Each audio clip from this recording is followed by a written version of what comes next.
Hey, I'm Bryan Foley, charter captain here in St. Pete, Florida. Here in Tampa Bay, we fish for snook, redfish, trout, do some near shore fishing for hogfish, grouper, snapper, and then in the summertime, primarily, we're tarpon fishing. I've fished my whole life since I was, super short, little kid.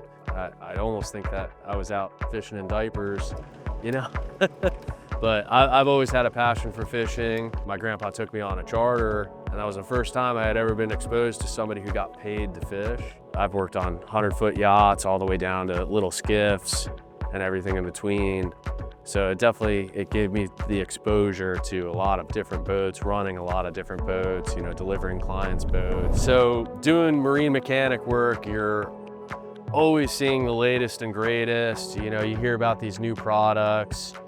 You throw them in clients' boats, install them, and then sometimes they're as good as they say, and other times you rip it out after a year and have to put something else in. Going into it, I was pretty skeptical just because of my experience with products and stuff. I wasn't expecting a whole lot of performance increase, and then I got to run the boat with the Sharrows, and after the first ride, I was completely sold on the product, and I'm pretty skeptical going into things. I'm kind of a hard sell charter captain, marine mechanic. It's tough to persuade me that something's, the latest and greatest product. But as soon as I started running that boat, I was like, wow, this is the real deal. Like, these things are actually as good as they say they are.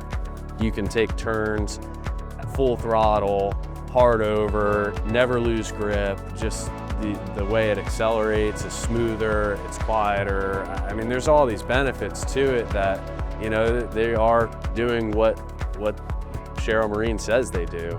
And that's, they perform better. They're quieter, they have more grip. Turning at speed, it's like way more control. And for me, that's a huge safety factor running charters. Like, you want to take people out, have them safe on the boat. And so anytime you have the opportunity to put something on your boat that has more grip, better handling, that's huge for us from a liability standpoint. And since I put it on my boat, you can pretty much drive this thing like any other boat. It doesn't have the slip and slide that it used to. It doesn't fall off plane, cavitating in rougher seas. I think if you're skeptical about buying a Sharrow propeller, the best advice I could give you is to find Sharrow Marine at one of the boat shows, whether it be Flibs in Fort Lauderdale, Miami, Ibex in Tampa. Go for a demo ride. Do the AB ride. It will make your mind up for you.